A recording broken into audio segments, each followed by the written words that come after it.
Bismillahirrahmanirrahim. Assalamualaikum warahmatullahi wabarakatuh. Perkenalkan, nama saya Taufikur Rahman, SOS MSOK. Saya adalah dosen ilmu komunikasi, Fakultas Ilmu Sosial dan Ilmu Politik Universitas Riau. Saat ini saya sedang menyusun dokumen penyataan diri dosen dalam unjuk kerja Tridharma Perguruan Tinggi atau PDD UKT-PT.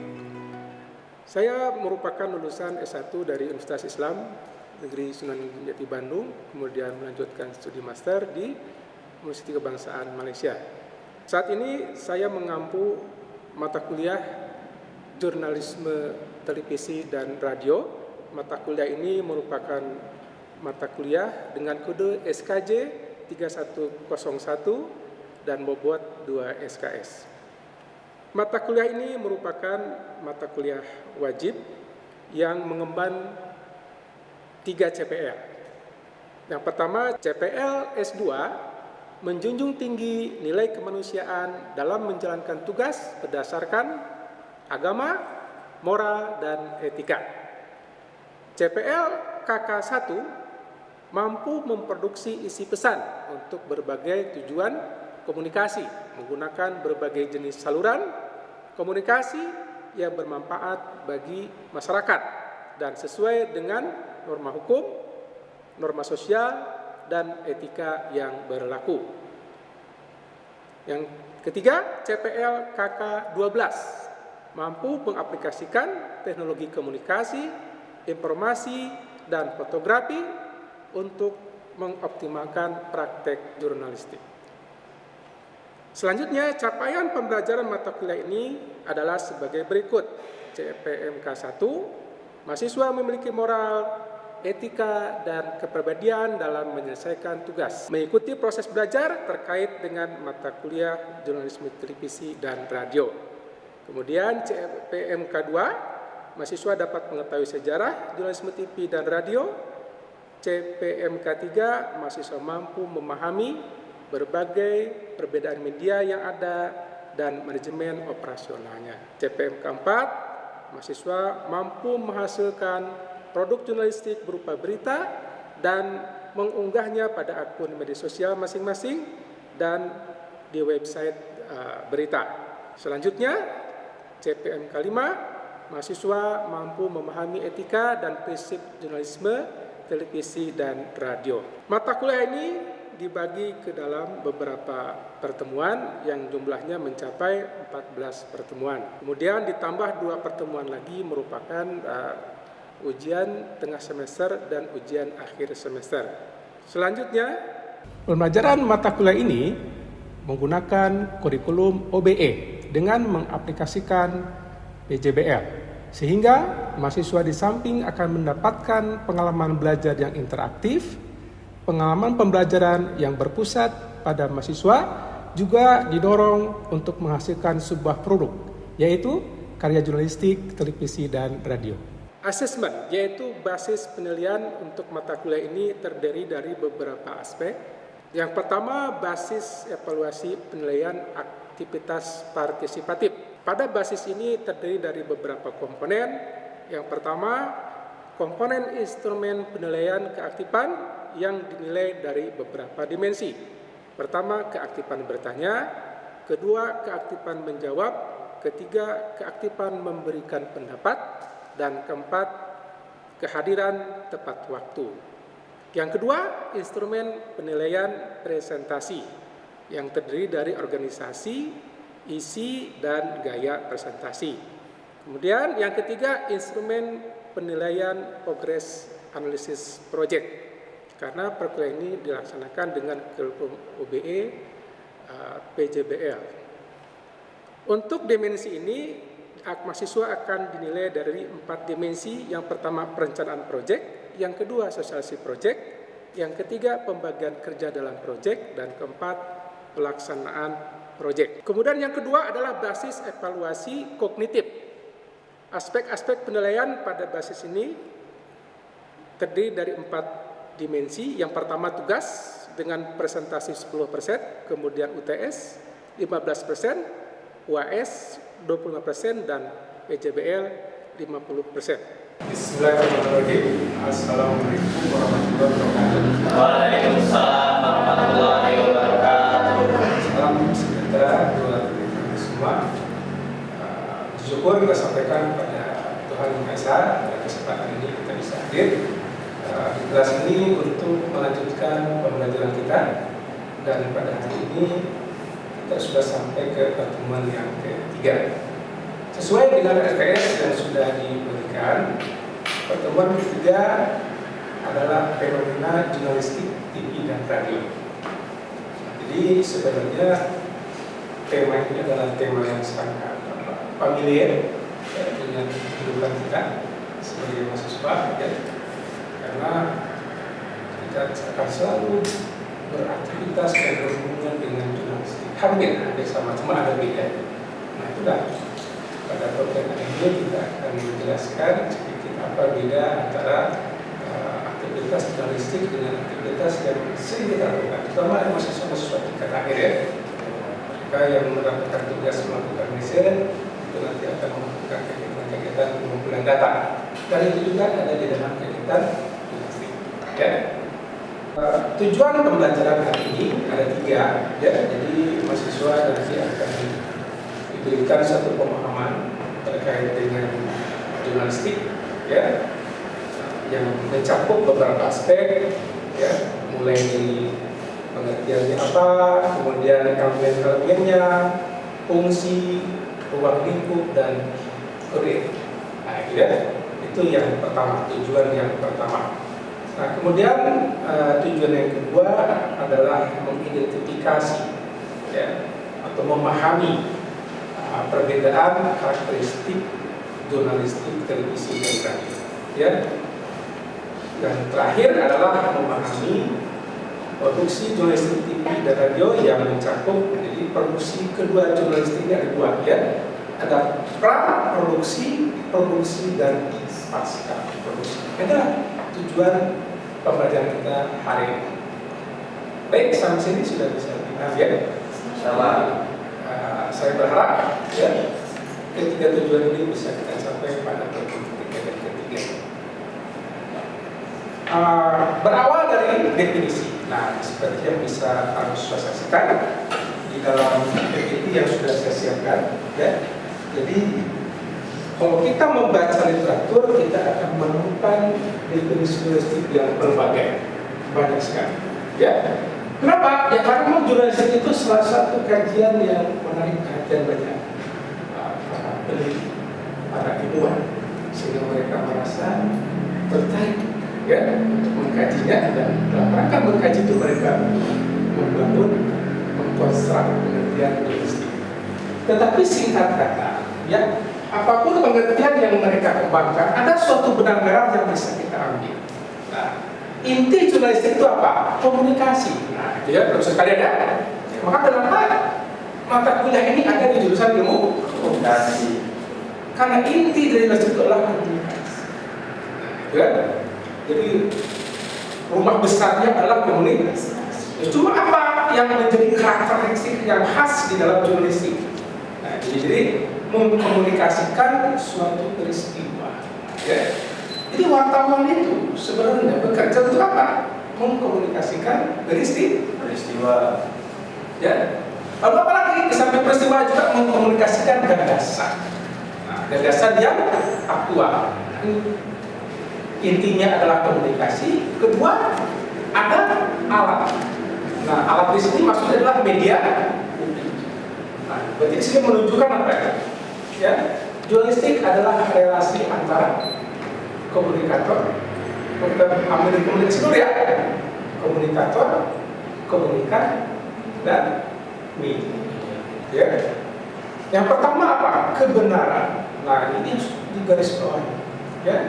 Jadi sebetulnya, ya, seorang jurnalis adalah orang yang memang sudah mewakarkan dirinya untuk kepentingan kepada dunia kebenaran, terutama di negara demokrasi.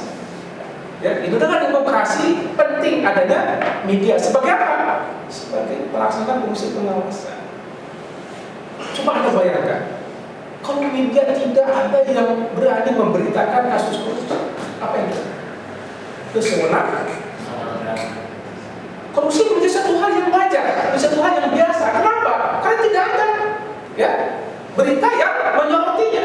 Nah, dengan adanya media ya memberitakan kasus korupsi, berarti apa? Media sudah menjalankan fungsi pengawasan. Secara formal negara sudah menggariskan bahwasanya insan-insan pers itu mengemban suatu amanah atau kita katakan fungsi ya.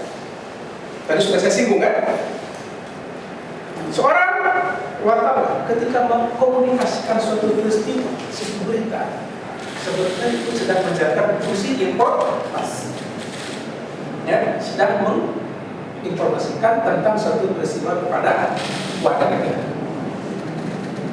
Kemudian di samping itu, ya, di samping menjadikan informasi, media juga adalah sebagai pendidik.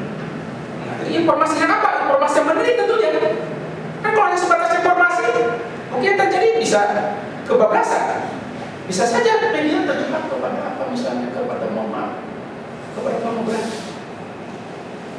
Kenapa? Karena tidak ada batasan. Ya.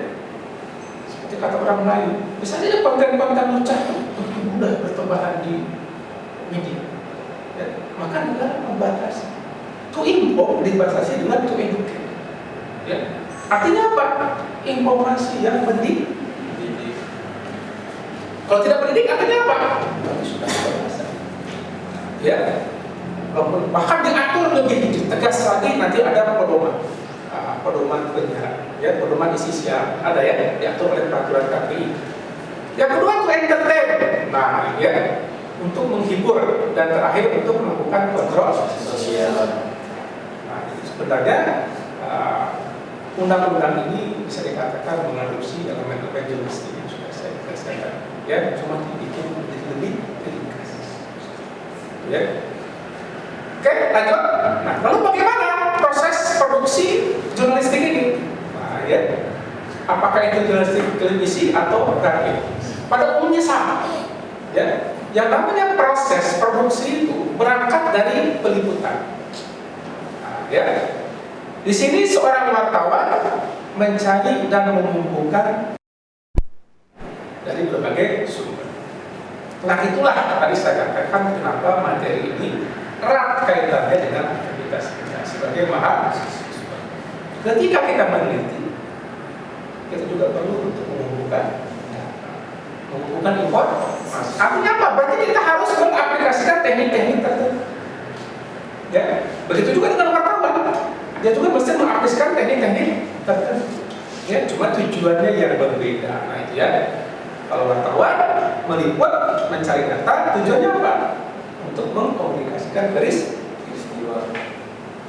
Kalau kita seorang peneliti mencari data untuk apa? Untuk menjawab urusan masalah. Beda ya. Hati-hati nih, ya. Harus bisa kita bedakan ya. Kalau Anda membuat penelitian tidak menjawab urusan masalah, berarti artinya apa kita mengumpulkan data. Ya. Kedua, setelah peliputan selesai, maka seorang jurnalis akan melanjutkan kepada penulisan. Nah, itu nanti sama ya.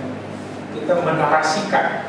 Ya, jadi data-data informasi yang sudah dikumpulkan kemudian disusun sedemikian rupa sehingga menjadi bentuk berita atau disebut dengan tulisan jurnalis. Nah, itu ya.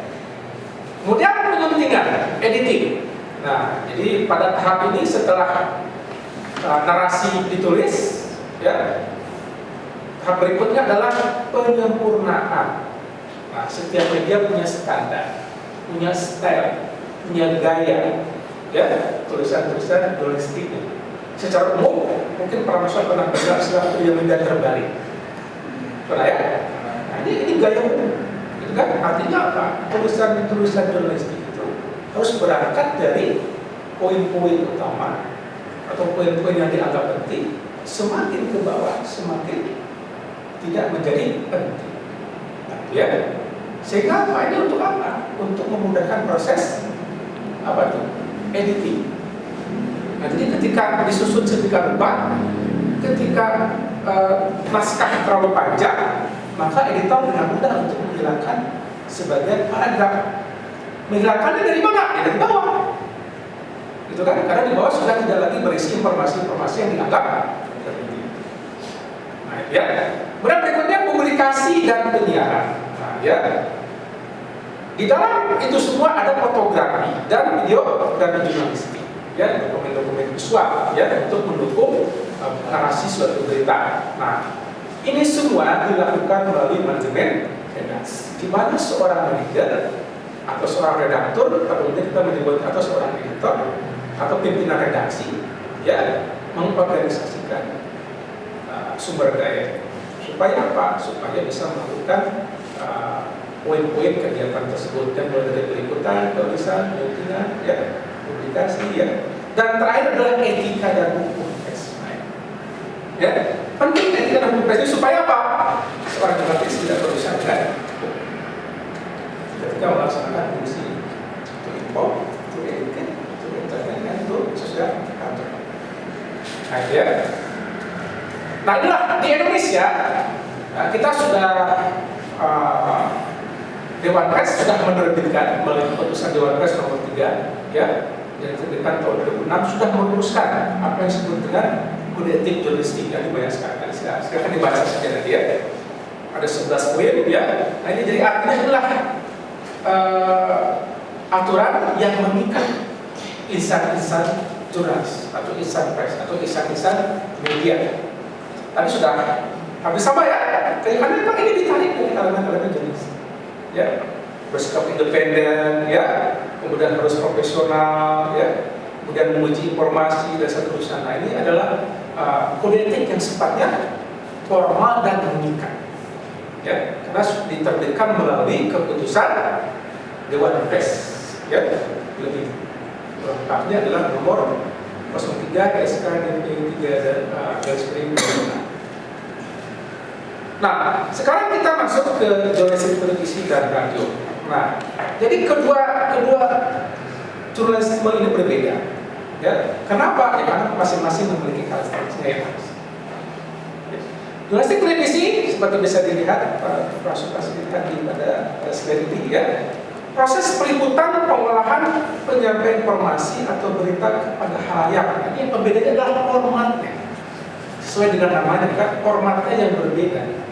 Kalau jurnalistik televisi, ya, formatnya audiovisual, ya, penggabungan antara format audio dan visual, dan disebarkan melalui media televisi.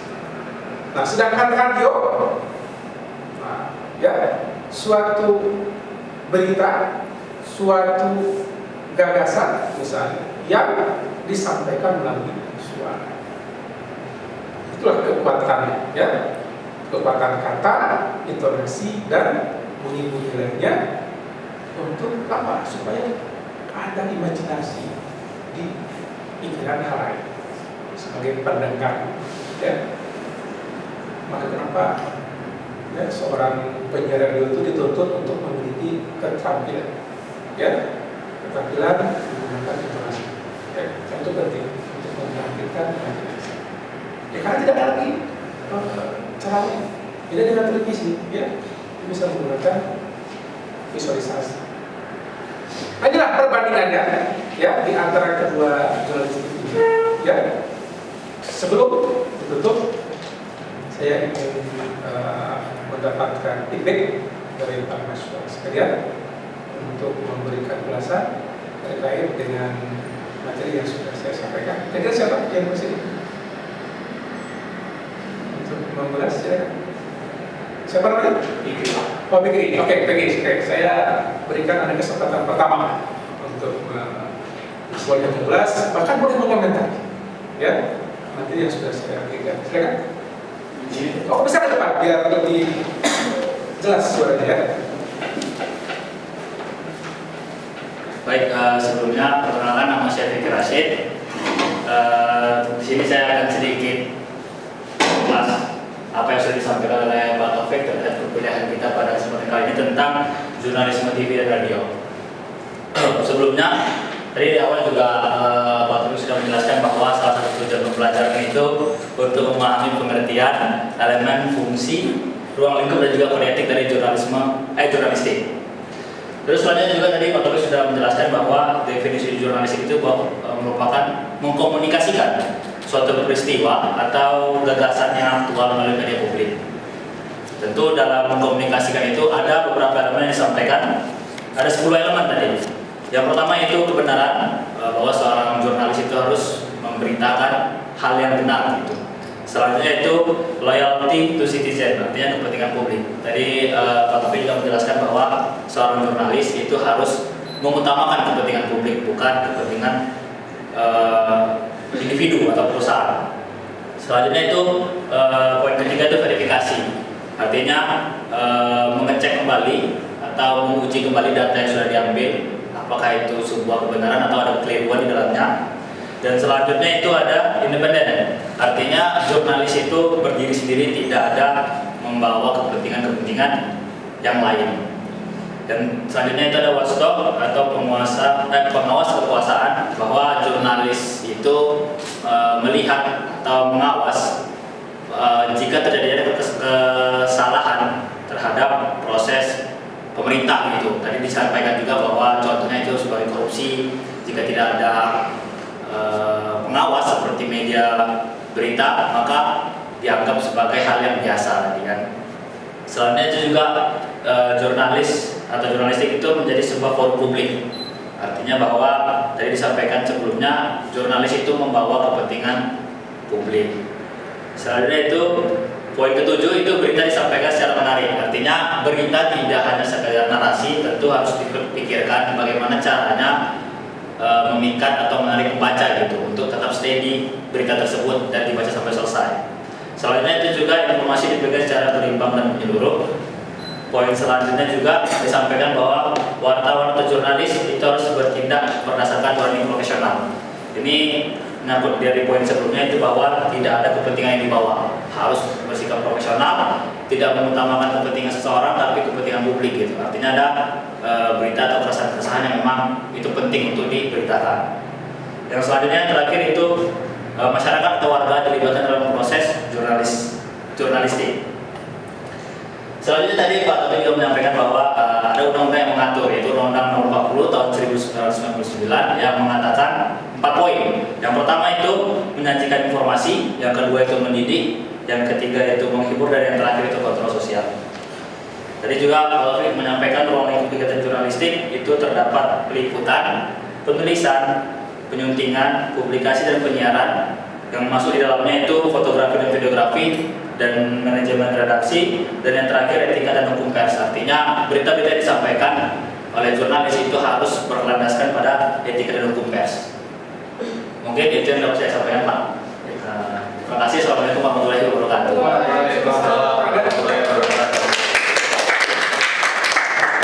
Baik, terima kasih. Ini itulah ya sebelumnya tentang fenomena ya. Tapi sebelum itu saya ingin melakukan sedikit assessment ya terhadap materi kita hari ini ya. Jadi saya akan memberikan pertanyaan kepada beberapa mahasiswa ya. Saya tutup dulu ya, maaf. Dan pertanyaan itu tidak jauh dari materi yang saya sampaikan. Bisa ya. Pertama dari Rahmat ya, tadi Fikri ya, sekarang yang perempuan ya, siapa yang paling Febri. Oke, Febri, saya ingin bertanya kepada Anda ya terkait dengan tujuan utama jurnalistik. Nah itu ya, kira-kira apa yang bisa Anda jelaskan ya dari tujuan utama jurnalistik? Utama dari jurnalistik itu mengumpulkan data, lalu menyajikannya, mengumpulkan data tentang masyarakat, lalu menyajikannya ke masyarakat juga. Pengumpulan data untuk tujuan Menyajikannya kembali ke menginformasikan ya, informasikan suatu berita, suatu garis ya. Oke, betul ya.